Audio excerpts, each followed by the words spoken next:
안녕하십니까. 오늘 법원직 9급 시험이 있었죠. 오늘 시험 보시고 오신 분들 고생 많으셨습니다. 코로나 바이러스 때문에 아마 시험장 가는 것도 걱정이 좀 많으셨을 거예요. 그거 잘 겪고 잘 돌아오셨습니다.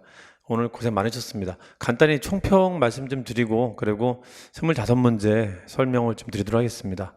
문제 난이도는 그렇게 높았다 보진 않고요. 뭐 문제에 영향을 좀 줬을 수 있겠다라고 하는 걸 굳이 꼽자면은 7번은 이제 사료 때문에 8번, 9번, 뭐 13번, 15번, 20번, 24번 정도가 학생들한테 점수에 영향을 줄 수도 있었다라는 정도의 문제고요.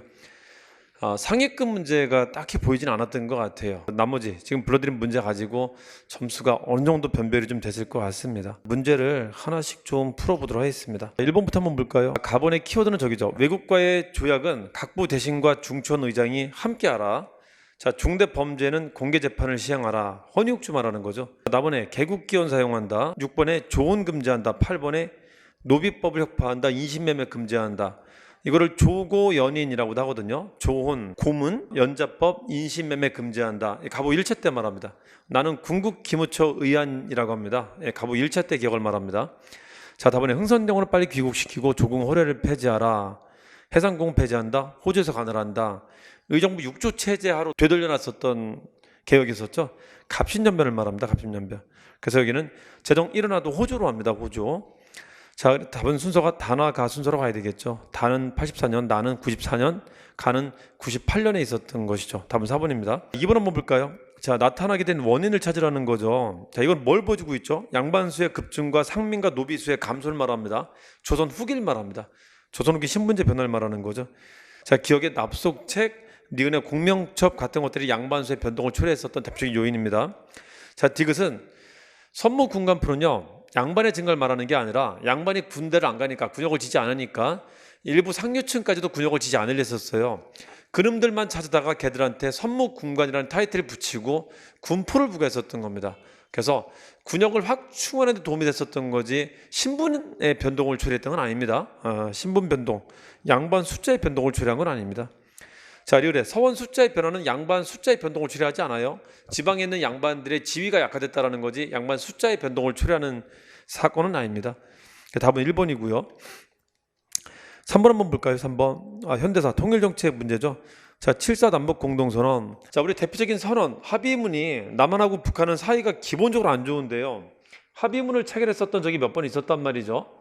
현 대통령 등장하기 전에 있었던 합의문이 4번 있었습니다. 박정희 대통령 때 있었고요. 자, 또 하나가 노태우 때 있었고, 자, 또 하나가 김대중, 노무현 때 있었습니다. 자, 이 두 분이 군인 시기 때고요. 자, 두 분이 민간인 시기 때인데 이게 군인 시기 때하고 민간인 시기 때 차이가 좀 있습니다. 사료 자체를 보면 여기는 뭐뭐 한다라고 표현한다면 일방적으로 여기는 뭐뭐 하기로 하였다라고 해갖고 함께 한다는 표현을 씁니다. 자, 워낙 사이가 안 좋았기 때문에 갑자기 사람들이 만나갖고 합의문을 내기는 힘들어요. 그래서 그 사전 작업이 있습니다. 그 배경이 있습니다. 배경이. 자, 그리고 선언문의 내용을 물어보고요. 그 선언문의 결과까지 시험에서 물어봅니다. 이 세 가지를 정리하면은 이 선언문을 공부하는데 정리가 좀 될 겁니다. 이거를 7.4 남북 공동선명이라고 하죠. 이거를 남북 기본합의서라고 합니다. 기본은 지키고 살자. 자, 이거는 6.15 공동선언이라고 하고요. 여기는 14선언이라고 하죠. 자, 이 배경이 뭐냐면요. 자, 남북한이 인도주의적인 태도로 먼저 만나자라고 합니다. 워낙 사이가 안 좋았기 때문에 정치인이 만나지 못하고요. 자, 인도주의 문제를 다루는 적십자사의 예비회담을 먼저 하게 한 다음에 좋은 분위기 깔아놓고 이제 만나게 한 겁니다. 자, 이게 71년에 있었던 것이고요. 이게 72년에 이루어지게 됩니다. 자, 그럼 실제 적십자 회담이 열려요. 적십자 회담이 주로 하는 게 이산가족 찾기 하는 겁니다. 이산가족 찾기 위한 적십자 본회담이 실제 열리고요. 72년부터 73년까지 열립니다. 그리고 한 발 더 나가서 6.23 호혜평등선언이라고 해갖고, 자, 우리나라가 사회주의권과 수교하고 북한은 자유진영과 수교하는 것을 방해하지 않는다, 이 약속을 하는데, 기본합의서는 어떤 좋은 분위기를 깔아놓고 이게 만나게 되냐면은 남북한이 유엔 동시 가입하는 좋은 분위기를 깔아놓고 요 배경하에서 기본합의서를 체결하는 겁니다. 91년, 이것도 91년입니다. 자, 유엔 동시 가입 직후에 이제 실제 된 게 뭐냐면요. 남북 고위급 회담 같은 게 이루어지게 돼요. 몇 차례 회담을 하게 됩니다. 총리급 회담이라고 합니다. 자, 이것에 의한 결과물이 남북 기본 합의서고요. 자, 여기서 한 발 더 나간 게 뭐냐면은 비핵화 선언까지 가요. 예, 국제사회에 깡패는 되지 말자라고 하는 선언을 이건 합의하게 됩니다. 여기까지 합의문입니다. 금강산 관광을 하면서 정주영 소떼 방북하면서 좋은 분위기 깔아놓고 시작하는 거죠. 자, 이게 98년이고요. 자, 공동선언이 2000년, 새천년에 있었던 것이고, 자, 이 결과물이 뭐죠? 자, 실제 이제 육로가 열려갖고요, 교통을 하려고 합니다. 그래서 뭐 철도 도로를 연결한다. 그리고 금강산도 육로로 관광했다 그러면은 요 뒤를 말합니다. 자, 그리고 무슨 약속을 하게 되냐면은 면에서 상설 면에서 금강산 면에서를 만들기로 약속을 하고요. 자, 그리고 개성공단을 만들기로 약속을 합니다. 자, 이게 실행된 것은 다 노무현 때 실행됩니다. 자, 철도가 시범 운행한 게 2007년이고요. 경의선이죠. 개성공단이 완성된 게 노무현 때입니다. 이것도 2004년에 일단 완성이 됩니다. 어쨌든 이 약속은 여기서 나왔다는 걸 기억해 주시고요. 자, 우리 경의선 조금만 주의하셔야 되는 게, 경의선 개통식을 한 것은 김대중 때 그 9월에, 이건 6월이고 9월에 개통식은 이때 합니다. 실제 운행을 여기서 2007년에 노무현 때 했다는 거고요. 노무현 때 기억하시면 되고요. 자, 이걸 나눠서 좀 보시면 저걸 정리할 수 있을 겁니다. 자, 1번 보시면 개성공업지구 조성되었다. 2004년 노무현 때를 말하는 거고요. 자, 이번에 최초로 금강산 관광 시작되었다. 요거 전을 말합니다. 요때는 해로 관광을 말합니다. 육로가 아니라. 98년이고요. 자, 3번에 유엔 동시가입 91년, 이게 맞죠. 자, 4번에 비핵화 공동선언, 요거 뒤에 있었던 겁니다. 그 결과로 나타나는 겁니다. 답은 3번이고요. 4번 한번 볼까요? 다음 같은 상황이 나타난 시기하고 나오죠. 자, 첫 번째 줄을 보면은 공려로 가게 되자. 세 번째 줄을 보시면은 서쪽 원나라로 끌려가기를 거른 애가 없다. 공려 받쳐지는 걸 말하는 거죠. 자, 언제 받쳐지죠? 나라가 여자까지 뺏기는 건 언제냐면요. 자, 나라가 힘이 없을 때는 조공을 하는데 힘이 정말 없을 때는 조공품에 사람이 포함됩니다. 남자는 환관으로 가고요. 여자는 공려로 가게 됩니다. 자, 이게 언제 있었다? 원간섭기 때 있었고요. 나라가 정말 힘이 없을 때는, 자, 또 언제 있었죠? 일제강점기 때 이게 있었던 겁니다. 물론 일제강점기 때 환관은 없었어요. 근데 여성에 대한 나쁜 짓을 했었죠. 이른바 위안부라고 하는. 자, 원간섭기 때 했었던 것을 명나라 놈들이 따라해갖고 조선 초까지는 이게 행해지고 있었습니다. 요거를 스탑시킨 게 세종이었었습니다. 그만해! 한 게 이때였었습니다. 자, 그래서 공려라는 말이 뜨면은 원간섭기라는 걸 기억하시면 됩니다. 공려. 자, 그래서 원간섭기 풀라는 거죠. 자, 1번 전쟁 중은 무신집권기입니다. 원간섭기가 아니라. 자, 김윤후와 처인부국민. 자, 무신집권기 중에서도 최씨 집권기를 말합니다. 이거는 전쟁기를 말한다. 전쟁기는 무신집권기. 전쟁이 끝나야지 원간섭기가 되는 겁니다. 자, 이번에 원간섭기 때 지배층을 권문세족이라고 합니다. 이거 맞죠? 3번에 삼국사기 인종이고요. 별무반, 여진 정벌 나섰다. 예종 때를 말하고요. 둘 다 전기 때입니다. 고려 전기 때. 자, 답은 2번이고요. 5번 한번 볼까요? 다음 관련 인물하고 나오죠. 첫 번째, 재물은 대체로 우물과 같다. 퍼내면 차고 버려두면 말라버린다. 우물은 써야지 계속 물이 솟습니다. 안 쓰면 말라버리고요. 이게 누구 얘기죠? 박제가 얘기입니다. 저축하지 말고 자꾸 쓰라는 겁니다. 쓰는 게 좋다는 겁니다. 세 번째를 보면 여공에도 비유하죠.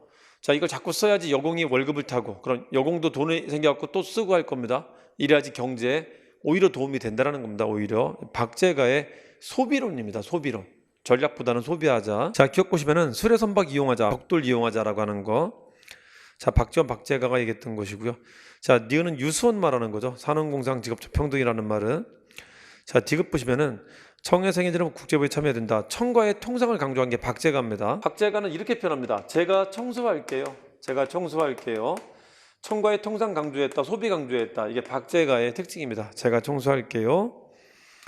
자, 리을 봅시다. 자영농을 중심으로 일단 이러면은 중농일 가능성이 큽니다.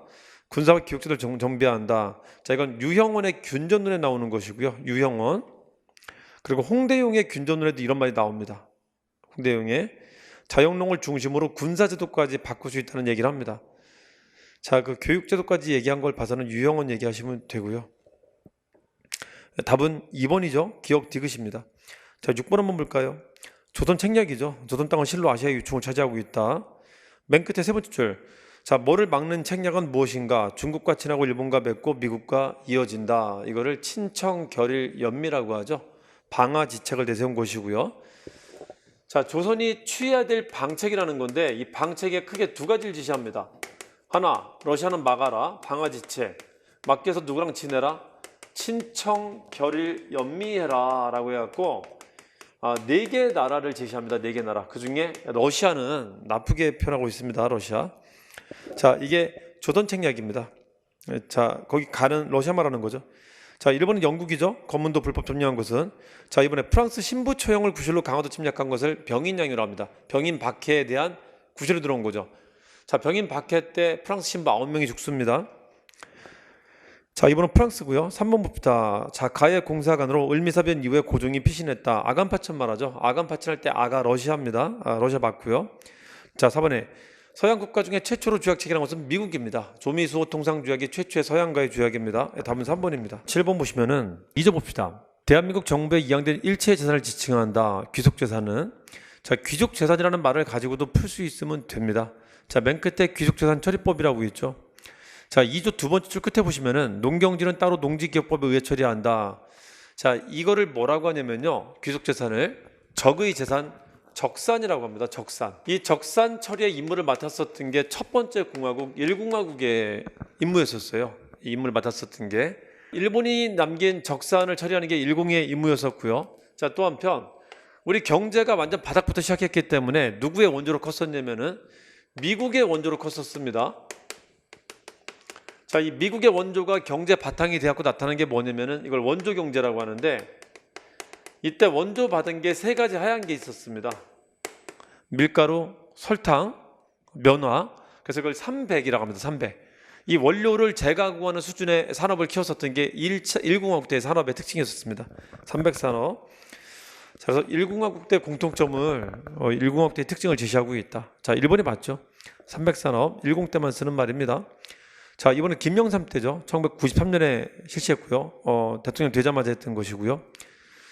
자, 3번에 봅시다. 수출 100억 달러는 박정희 때입니다. 럭키세븐 77년도에 있었던 것이고. 자, 3번에 OECD 회원 가입했다. 자, 세계화를 부르짖었었던, 세계화를 강조했었던 대통령이 김영삼입니다. 자, 그때 세계 기구에 많이 가입했었습니다. WTO, OECD, 마지막은 IMF 가입하면서 이제 그만두시게 되죠. 그래서 95, 96, 97 이런 여러 국제기구에 가입한 게 김영삼의 특징입니다. 자, 다음은 1번이고요. 8번 한번 볼까요? 8번. 세 번째 보시면은 자, 공사천 신분이었다가 면천된 애들은 벼슬을 받기도 했다. 네 번째, 아전이었다 관직 받은 애들은 높은 자리에 오르기도 하는데, 5번째, 저희들은 6번째 줄 영구히 서족이 되어서 훌륭한 임금이 다스리는 세상임에도 그저 버려진 사람들이 되었습니다. 그러니까 자기들은 뭔가 안 됐다라는 겁니다. 신분 상승이. 자, 이거를 신분 상승 운동, 소청 운동이라고 합니다. 소청 운동. 상소 운동이라고 합니다. 상소 운동. 언제 있었던 거죠? 18, 19세기 때 있었던 겁니다. 영종도 시기와 19세기 때까지 이어진 겁니다. 이때 조선 후기를 묻고 있는 겁니다. 1번 봅시다. 자, 역관이 외래문화 수행에서 선구적 역할을 하고 있었다. 외래문화가 들어오는데 제일 선구적 역할을 하는 게 역관이 그 역할을 합니다. 맞고요. 자, 이번에 포구가 발달하는 게 후기 맞는데 덕대는 용어가 다르죠.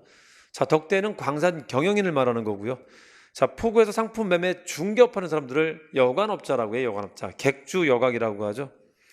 그 여관업을 하면은 물건 팔러 오는 사람도 있고 사러 오는 사람도 있을 거란 말이죠. 그럼 중간에 이걸 중개할 수 있단 말이죠. 그 중개를 거간이라고도 하죠. 거간. 3번에 부다. 3번은 태종 때 말하는 거고요. 4번에 자, 대규모 통청운동을 벌였다. 중앙 관직 진출이 허락된 기술직 중인. 자, 소청운동을 벌이는데 이 중에 서울은 소청이 되고요. 통청이 되고 기술직 중인은 실패합니다. 실패합니다. 그래서 요거는 그 실패했다는 것을 바꿔서 낸 거죠. 자, 다음은 1번입니다. 이번에 법원직은 표현이 조금 적확하지 않은 표현들이 좀 몇 개 눈에 띄어요. 중앙관직 진출이 아예 안 되는 건 아니죠. 그 청유직이 안 되는 거지 중앙관직이 모두가 안 되는 건 아닙니다. 중앙관직에는 기술직 자리들도 있어요. 말이 좀 표현을 좀 적확하지 않게 쓴 게 한 몇 문제 보이더라고요. 주의 좀 해주시고요. 답은 1번입니다. 자, 9번 한번 볼까요? 자, 두 번째 줄 왕권과 신권의 조화를 추구한다. 권력이 어느 한편으로 집중되는 문제를 막기 위한 체제다. 이게 말이 되게 중요한 말인데요. 우리 조선시대 정치기구 중에 권력을 견제해서 권력의 균형이 생기게 하는 기구가 있는데 이걸 뭐라고 하냐면은 이게 언론기구라고 합니다. 언론기구. 언론기구의 핵심적인 말이니까 잘 기억해 두세요. 자, 이걸 구체적으로 표현할 때 간봉서라고 합니다. 간봉서. 간쟁, 봉박, 서경이라고 하는 겁니다. 이거를 설명으로 표현할 때 권력의 견제 앤드 균형이라고 하는 거고요. 체크 앤드 밸런스 역할을 담당하는 게 지금은 국회라면은 이때는 언론이 그 역할을 했습니다. 언론이. 그래서 그 밑줄 긋게 그걸 제시하는 겁니다. 한편으로 집중되는 것을 막는다. 견제하고 균형을 갖춘다라는 겁니다. 자, 이 말 뜨면 뭘 말한다? 언론기구를 말합니다. 자, 왕권을 견제했다 그러면은 고대에는 대표적인 기구가 뭐가 있냐면은 귀족회의라는 게 있고요. 왕권을 견제한다 그러면은 중세에는 뭐가 있냐면은 언론기구라고 합니다. 자, 근데 언론기구는 왕과 고위 관료까지 견제를 합니다. 그래서 균형을 잘 갖추게 만든 겁니다. 자, 견제기구다. 자, 기업과 디귿이 맞는 거죠. 답은 2번이고요. 10번 볼까요? 나 보시면은 관록 정록이라고 하죠, 순서를. 자, 관료전을 주면서 뺑기치는 거죠. 자, 그럼 뭐 없앤다? 노급을 없앤다.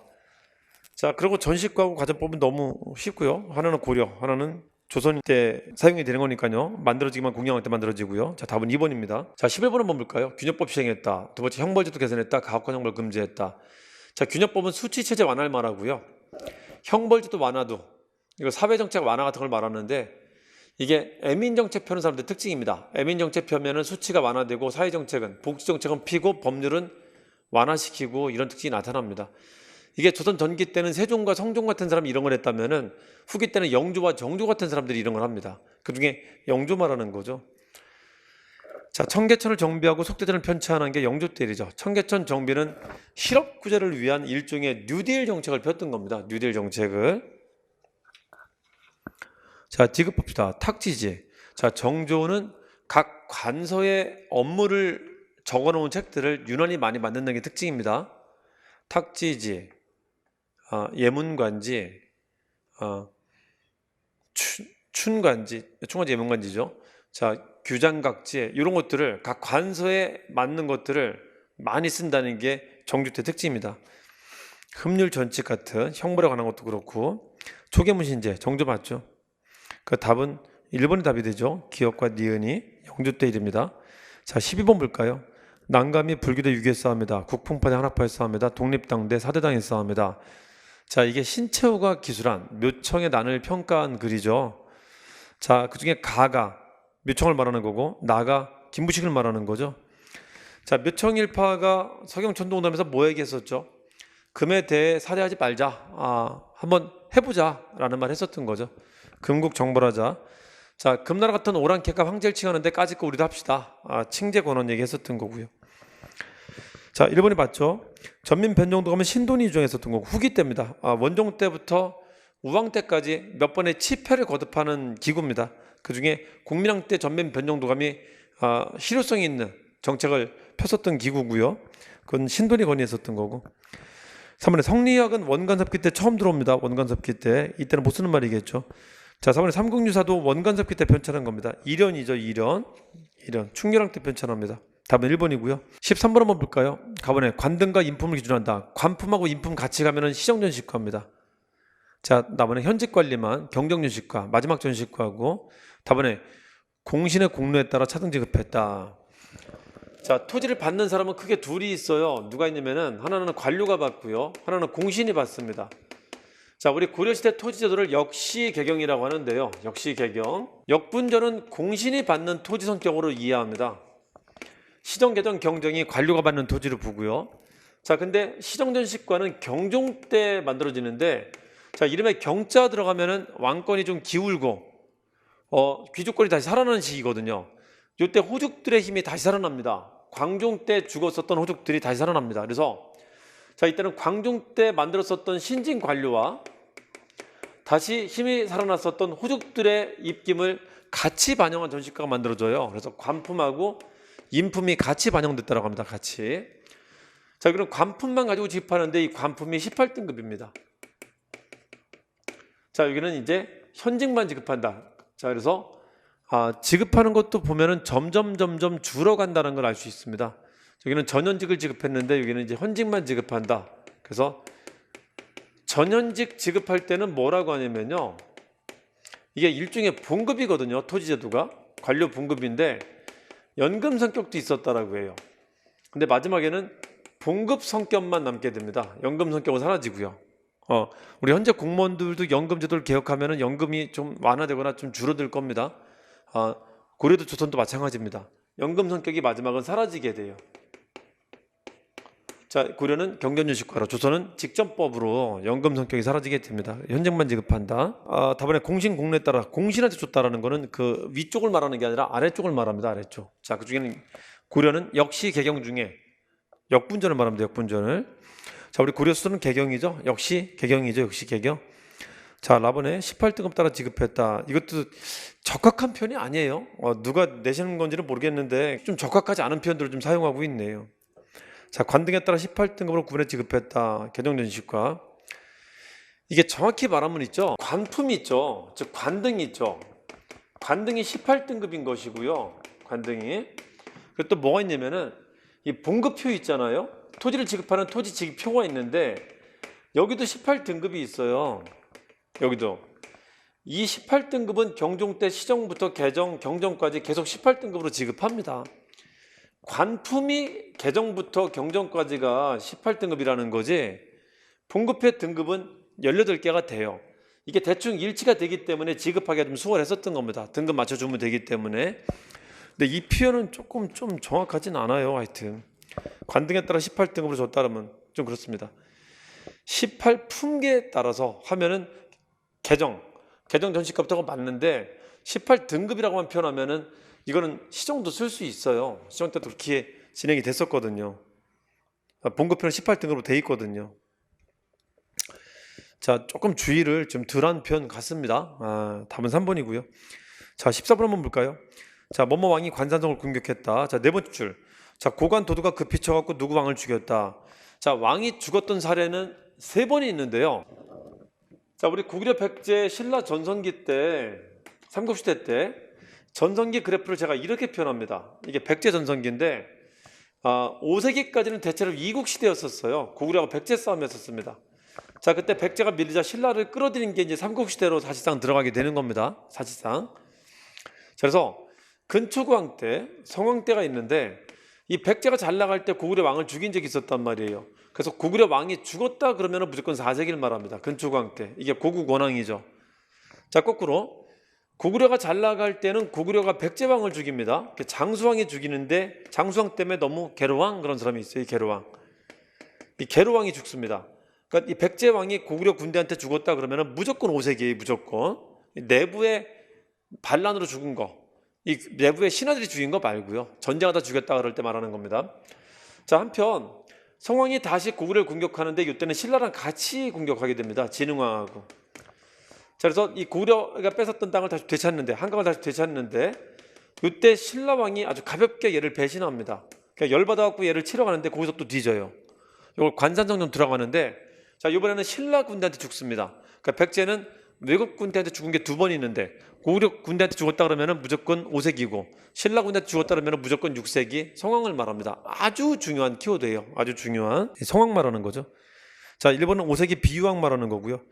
자, 장수왕 때 남하정책에 백제가 골머리를 앓게 되는데 그 남하정책 추진할 때 백제는 운동을 안 해서 있잖아요. 비계덩어리가 됐습니다. 비계덩어리. 이 비계덩어리가 돼갖고 당하는 겁니다. 얘들은 태권도 많이 배워갖고 왔는데 얘들은 태권도 못하니까 이제 비계덩어리가 됐다고요. 그래서 이때는 그냥 계속 당하는 시기입니다. 자, 이 비유왕이 나제 동맹을 체결했었던 거고요. 자, 계로왕은 북이랑 동맹을 체결하려고 시도했었는데 북이가 싫답니다. 안 합니다. 그리고 고구려한테 알려줘요. 이것 때문에 열받아갖고 장수왕이 얘 죽이러 내려왔던 겁니다. 1번은 비유왕과 눌지마리깡간에 있었던 것이고요. 2번은 무령왕, 3번은 진흥왕이죠. 답은 4번이고요. 15번에 보시면 간은 상감청자라고 하죠. 자, 여러분 청자 만들 때까지는 그림이 없었습니다. 표면에. 청자를 예쁘게 만드는 것은 양각, 음각, 투각 그런 게 있어요. 양각은 볼록하게, 음각은 오목하게, 투각은 구멍을 뽕뽕 뚫는 걸 말합니다. 자, 요걸로 모양을 냈었다. 혹은 동물 모양을 만듭니다. 청자로. 이런 걸로 디자인을 했었다면은 백제는 그림을 그린 적이 있었거든요. 청자는 그게 없었습니다. 왜 그림을 못 그렸었냐면요. 이 그림을 그리면은 이 도자기를 구울 때 이게 녹아버려요. 물감이. 이게 쉽지 않았었습니다. 그래 못 만들고 있었는데 이 청자 표면에 그림처럼 보일 수 있게 만든 것을 창안한 게 있어요. 우리나라 사람이. 그게 상감청자입니다. 그러니까 청자 바깥에 그림이 있다 그러면은 그거는 그림이 아니라 홈을 파서 이물질을 집어넣어갖고 그대로 구워버린 겁니다. 그게 마치 그림처럼 보이게 한 겁니다. 자, 그러면 상감청자를 말한다. 자, 가는 무신직권기 때 유행했었던 거고요. 자, 나의 키워드는 뭐냐면요. 자, 뭔가 그림이 있는데 있죠. 그림이 물고기야. 물고기가 커. 물고기가 전면을 차지하고 있다 그러면은 분청사기입니다. 분청사기. 백자인데 바깥에 파란색 그림이 있다. 이 파란색 그림이 있으면은 이거를 청화백자라고 합니다. 청화백자. 청화백자는 그 전에도 있었지만은 유행은 조선 후기 때 유행합니다. 그 사진에 나오면 대부분 후기 때 것을 말하는 겁니다. 그 조선 후기 때를 말합니다. 분청사기는 15세기를 말하고요. 자, 그래서 가나다 순서로 가면 되겠죠. 뭐 라를 틀리진 않을 거고요. 라는 빗살무늬 투기죠. 답은 4번입니다. 자, 16번 한번 볼까요? 최충이 키워드고요. 자, 두 번째 끝에 마침내 구제로 나누었다. 세 번째 최공의 도라고 한다. 맨 끝에 12도가 있었다. 그 중에 최충의 도가 가장 왕성했다. 자, 이 최충의 구제학당을 설명하는 거죠. 구제학당. 자, 문종 때 일입니다. 문종 때. 문종 때 사학 12도가 만들어집니다. 자, 1번 한번 볼까요? 성략은 원간섭기 때 처음 들어옵니다. 자, 이번에 주자가래와 소학을 널리 보급한 것은 조선시대 사림들 얘기고요. 3번에 양현구를 설치했다. 예종 때 맞죠? 자, 사립학교가 발달하자 그 뒤에 관학진흥책이 나타나게 되죠. 관학진흥책을 숙종과 예종과 인종 때 펴게 됩니다. 자, 4번에 만건당. 자, 원간섭기 때 충선왕 때 말하는 거죠. 충선왕이 퇴임하고 만든 거니까 정확히 왕 때는 충수광 때를 말하는 거죠. 답은 3번이고요. 17번 봅시다. 인려의 토지는 공동경작한다. 두 번째 여장의 명령만을 따른다. 여전제를 말하는 거죠. 여전제. 정예경을 말합니다. 자, 1번은 박지원, 2번은 유영원, 3번은 이익이죠. 이익, 성호이익. 자, 4번이 맞죠. 목민심서. 4번이고요. 18번 볼까요? 송화강 상류의 넓은 평야지대. 두 번째 농경과 목축이 발달했다. 자, 주변에 선비족과 고구려가 있었다. 자, 우리 부여는 어디에 있었던 나라죠? 우리 민족 중에 만주에 국가를 세웠었던 나라가 있었죠. 그게 누구죠? 고조선, 부여, 고구려, 발해. 딱 요 네 나라가 있었습니다. 자, 그 중에 부여는 만주에 세웠던 나라가 있었는데, 자, 만주는 부족이 3개가 있어요. 이걸 뭐라고 하냐면은 선거말이라고 합니다. 선거말. 자, 근데 선비족이 이미 이때 국가를 만들고 있었어요. 얘는 고려시대 가야국가를 처음 만들고요. 얘도 고려시대 가야국가를 처음 만듭니다. 그냥 원시부족들입니다. 그래서 위협이 될 수 있었던 것은 요 밑에 고구려와 이 밑에 선비족이라는 게 얘랑 갈등하는 족속이었었다고요. 이게 부여다, 부여. 이 만주 지방에는 이 3개의 국가가 있었다. 이 3개의 국가가 경합하고 있었다는 거죠. 네 번째 줄에 사방영토 2천이라는 것도 별표 잘 쳐주세요. 넓다는 건데 사방영토 2천리 그러면 여기는 부여고요. 또 하나는 발해도 그런 말씀입니다. 발해. 되게 중요한 키워드입니다. 사방영토 2천리 잘 기억해 두세요. 자, 1번 영고 맞죠? 영고. 부영이라고 하죠. 부영. 자, 12월은 뭐냐면요. 농사철이 아닙니다. 이때는 사냥이 시작되는 시즌입니다. 그래서 부여는 농사도 중요하지만은 사냥이 되게 중요했구나라는 걸 보여주는 사례이기도 합니다. 수렵사의 전통을 보여주는 거죠. 자, 2번 고구려, 3번은 동해, 4번은 사만 말하죠. 자, 그중에 지자 붙은 게 조금 더 높은 겁니다. 저수지 관리권을 두고 이 군장의 레벨을 등급을 나눈 겁니다. 신지, 견지 이게 좀 높은 거고 읍차, 불에 이런 것도 좀 낮은 겁니다. 그것도 알아두시고 답은 1번입니다. 19번 보시면은 전투가 일어났던 시기하고 나오죠. 자, 쌍성보 대전자령, 흥경성 영릉강. 자, 위에 2개는 북만주, 아래 2개는 남만주입니다. 북만주는 한국 독립당이, 남만주는 조선혁명당이 싸웠던 거죠. 자, 만주사변 이후에 중국군하고 함께 싸웠었던 겁니다. 중국군하고. 자, 우리 일제강점기 때 조중연합군이 활동했다 그러면은 만주사변 이후를 말합니다. 만주사변 이후. 바로 그 대표적인 사례입니다. 조중연합군 활동했었던 거. 그 중에 한국 독립군은 호로군과 조선혁명군은 중국 의용군과 활동을 하게 됩니다. 이게 쌍성보 대전자 전투고요. 자, 이게 영릉과 흥경성 전투입니다. 이거를 한호쌍대 조의영흥이라고 하죠. 요걸 낸 겁니다. 요걸. 다음 3번이죠. 자, 20번 지금 문제풀이 기간이라 모의고사 만들어주고 있는데 그 모의고사에 사용했었던 그 사료가 그대로 나온 겁니다. 국민을 유신케 한다. 세 번째, 사업을 유신케 한다. 자, 모든 것을 단체를 새롭게, 국민을 새롭게, 정신을 새롭게 해서 새로운 백성을 만든다. 신민에 말하는 겁니다. 이래야지 망하지 않을 수 있다는 겁니다. 자, 그중에 세 번째 문장이 제일 중요합니다. 자, 유신한 국민이 통일연합해서 유신한 자유문명국을 성립케 한다. 이걸 문장처럼 하나의 문장으로 기억해 두시는 게 좋습니다. 대표적인 키워드입니다. 신민에 말합니다. 자, 맨 끝에 공화정치의 독립국을 목표로 한다. 자, 우리 개항기 때 정치 세력을 보면요. 대화파와 척사파가 있었고 밑에 농민 세력이 있었는데 자, 이 중에 근대 국가를 지향하는 세력들은 개화파였었습니다. 이 친구들도 근대 국가를 지향했다고 하지만 근대 국가에 대한 청사진은 없이 그냥 과거 청산만 얘기하고 있었어요. 과거의 적폐를 좀 청산하자. 그래서 내용이 좀 다르긴 했었습니다. 이 둘이 반봉건을 지향했었던 대표적인 사람들입니다. 자, 그 중에 얘들이 꿈꾸는 군대 국가가 뭐였었냐면요.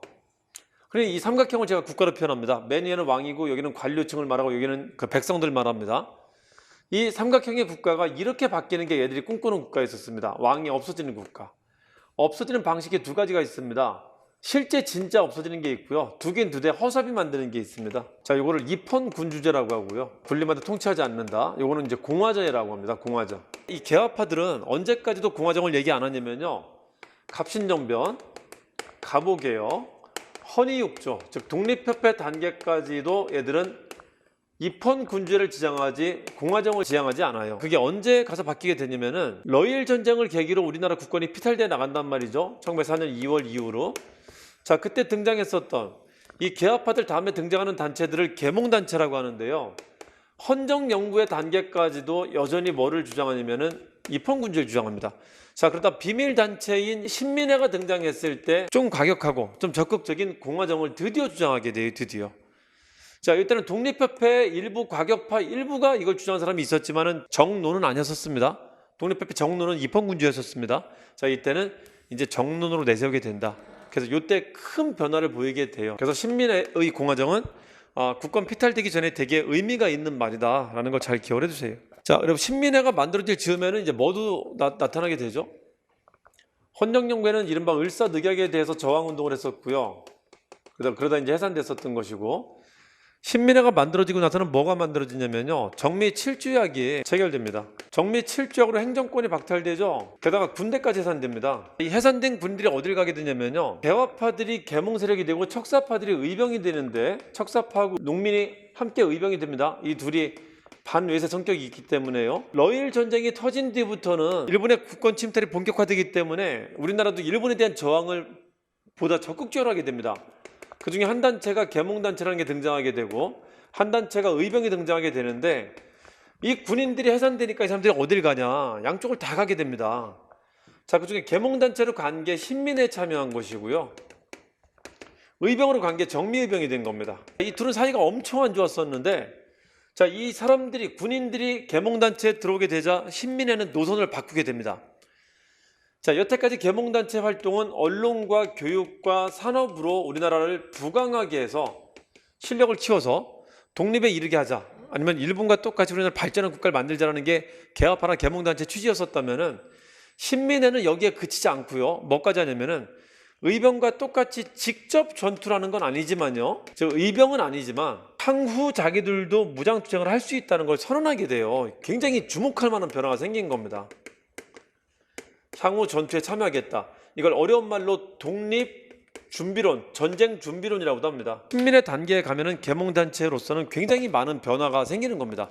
공화정 주장도 그렇고요. 자, 또 하나가 그렇게 적대적이었던 의병에 대해서 의병을 받아들일 수 있는 그런 태도를 보이고 있다는 겁니다. 의병 활동을 하는 건 아닌데 전투라는 것을 받아들이는 태도를 보인다는 거죠. 자, 그게 해외 독립운동 기지 건설로 나타난 겁니다. 그게 해외 독립군 기지로 일본이 봤죠. 자, 이번은 의병 말하는 겁니다. 의병은 계몽단체랑 달라요. 다른 겁니다. 2번은 정미의병이고요.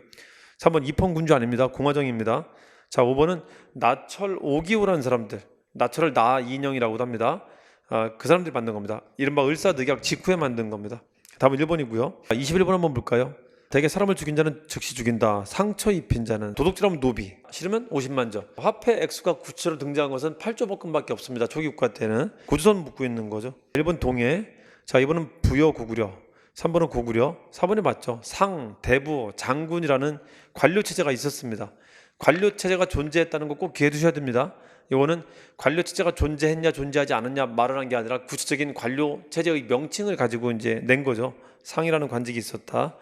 자, 다음은 4번이고요. 22번 개헌 문제도 학생들이 풀 때 좀 어렵게 푸는 것들 중에 하나인데, 이게 단순한 논법이 있어요. 자, 그 단순한 논법 소개 한번 해드려 보도록 할게요. 현재 정부를 공화국이라고 하죠.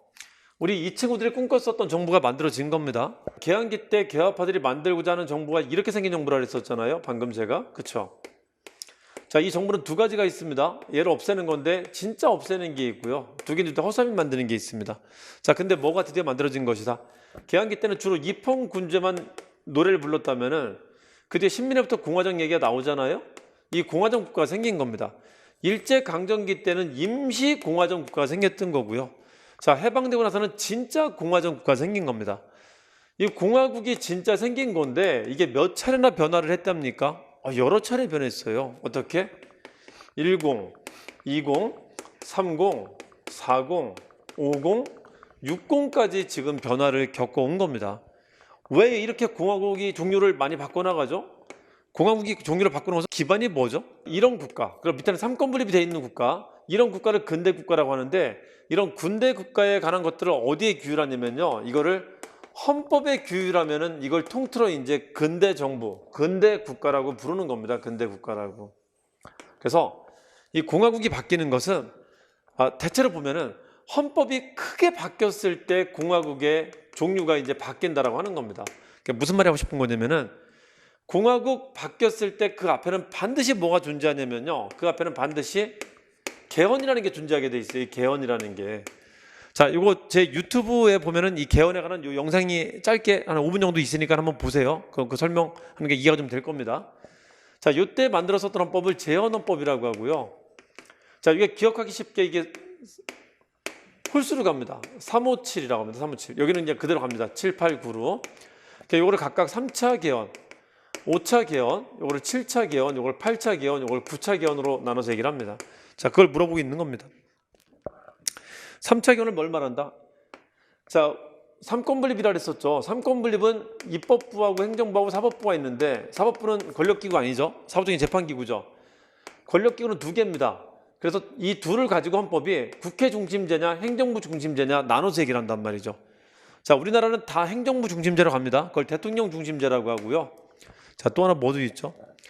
대통령 중심제가 대표적인 행정부 중심주의고요. 국회 중심주의가 있는데 그래서 이 두 가지를 얘기할 수 있다. 우리나라 유일한 국회 중심주의 국가는 이공헌법대입니다. 우리 법원직 학생들은 헌법 잘 아시죠? 그래서 이 설명 뭐 다 잘 알고 계시죠? 근데 헌법을 공부할 때 보면은 저희 공부할 때도 있죠. 헌법할 때 한국 헌정사는 잘 안 내더라고요. 그래서 모를 수도 있겠네요. 헌법 이렇게 합니다. 자, 국회 보시면은 자, 유일하게 국회 중심제가 이때였었습니다. 국회 중심제로 갈 때는 특징이 뭐가 있냐면 국회가 정부를 구성합니다. 그래서 정부를 얘가 마음대로 할 수 있어요. 그래서 내각을 해산할 수 있는 권한이 있습니다. 거꾸로 내각이 국회 해산할 수 있는 권한을 주기도 하고요. 자, 그래서 이때는 대통령도 국회가 뽑습니다. 국회 간선제. 그래서 국회가 두 개 있어요. 민의원, 참의원이라고 하는 양원제라고 합니다. 이거를. 자, 이런 특징이 있다. 이거를 의원내각제라고 합니다. 의원들이, 국회의원들이 내각을 구성하는 제도다. 그래서 우리나라 유일한 의원내각제 정부였었습니다. 이때가. 3차 개헌 맞죠? 자, 5차 개헌 봅시다. 대통령 직선제. 자, 박정희 대통령이 다시 대통령제를 바꿉니다. 대통령 직선제로 다시 돌아오고요. 자, 근데 대통령 직선제로 간다 하더라도 대통령은 두 번밖에 못 나오거든요. 63년 선거에 출마하시고요. 67년 선거에 출마하셨고 다 대통령 되시는데 세 번째 다시 나오고 싶었던 겁니다. 근데 세 번째 나갈 수가 없으니까 헌법을 다시 바꾼 거예요. 71년 선거에 대비해서 헌법을 바꾼 게 세 번까지는 출마할 수 있다. 이걸 집어넣은 게 6차 개헌이라고 하는 겁니다. 6차 개헌. 369. 자, 이거를 369, 6차 개헌이라고 합니다. 자, 뭐라고도 하죠? 삼선 개헌이라고 하고요. 저거를 언제 있었다? 69년에 있습니다. 69년. 그래서 369라고도 하고요. 자, 7차 개헌은 71년 대선에서 위기를 겪었습니다. 김대중한테 많이 추격을 당한단 말이죠. 그래서 이래 갖고는 대통령을 계속하지 못하겠구나 해갖고 72년에 아예 영구 대통령으로 만들어버립니다. 종신직 대통령으로. 이거를 유신헌법, 럭키7 7차 개헌이라고 합니다. 7차 개헌. 대통령 권한이 강화되었다. 영구 독재체제. 초헌법적인 대통령 권한을 만듭니다. 긴급조치권이라고 하는. 그리고 통일주체 국민회의라고 해갖고 대통령을 계속할 수 있게 만들어놔요. 자기 지인들 모아놓고 지인들한테 안고 일어나 이렇게 뽑을 수 있게 합니다. 그리고 합치면은 긴통이라고 합니다. 긴통. 긴급조치권 통일주체 국민회의. 박정희 대통령은 박통이 아니라 긴통입니다. 길게 통치하니까 긴통이 유신헌법의 상징적인 제도죠. 대통령 간선제는 국회 간선제가 두 번 있었고요. 자, 그다음에는 유신헌법하고 전두환 때 통일주체 국민회의나 대통령 선거인단 같은 체육관 간선도 있었습니다. 중임제한 철폐는 이승만 때 4.4.5 입견을 말합니다. 4.4.5 입견. 죽을 때까지 하겠다. 죽을 사자. 54년에 있었다. 그래서 44입니다. 44. 정확히는 수학의 반올림 가지고 얘기한 거죠. 44라는 것은. 자, 국회 양원제 규정했다. 이거 국회 양원제는 발췌 개헌하고 의원내각제 개헌인 20 때 그때 있었던 겁니다. 답은 4번이고요. 23번 보시면은 자, 첫 번째 줄 한번 봅시다. 훈적과 투쟁하던 시기를 바탕으로 하고 있다. 자, 두 번째 줄 왕 스스로가 되게 중요한 말입니다. 네 스스로 네 내면을 더 닦아라. 세 번째 부단히 노력해야 한다. 그래서 바깥 세상의 변화보다는 안에 내면의 변화를 강조했던 사람이 있어요. 그게 리를 강조하는 사람들이 그런 태도를 보입니다. 자, 밑에 더 쉬운 게 있죠. 일본에 전파되었다. 됐네요. 누구죠? 이왕입니다. 자, 일본은 이왕을 되게 높이 삽니다. 주희 다음에 성리학을 가장 잘하는 사람을 이왕으로 칩니다. 송나라 유학자, 명나라 유학자 중에 성리학 주자자 중에 뛰어난 사람이 없다고 봐요. 주희 다음에 성리학자는 이왕으로 볼 정도로 되게 높게 평가합니다. 그 일본 유학에 이왕이 미친 영향은 상당히 큽니다. 그래서 자, 일본은 2이죠. 자, 2번은 정제도 말하는 거고요. 정제도. 3번은 성악지묘 2이고요. 성악십도 이게 맞죠. 자, 성악십도 10개의 그림으로 성리학을 설명한 겁니다. 이왕이고요. 성악지묘는 2입니다.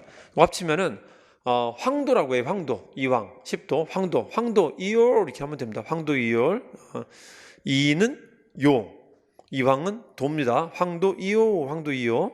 자, 다음 4번입니다. 24번 한번 볼까요? 대야성의 패전에서 도둑 품석이 아내가 죽었다. 춘추의 딸이다. 신이 고구려 가서 군대를 청하려고 한다. 이걸 청병외교라고 하죠. 대야성이 함락당하는데 그때 크게 기여한 게 김춘추 사위였었습니다. 대야성 함락이라는 신라의 큰 실책은 김춘추의 정치 생명을 끊어놓을 정도로 김춘추한테는 큰 위기였었어요. 그래서 김춘추가 택한 게 목숨을 걸고 청병외교에 나서게 됩니다. 삼국과 남북국 시대 때 이 국가 간의 관계를 좀 보자면요. 아까 백제 전성기를 근달했었죠. 자, 신라는 계단식으로 조금씩 계속 성장합니다. 그래도 6세기 때 크게 한번 성장했었고요. 집업진 시기 때. 자, 6세기 때 성장하다가 여왕 때 잠깐 위기를 겪게 돼요. 3, 40년대 선진이라는 여왕 때.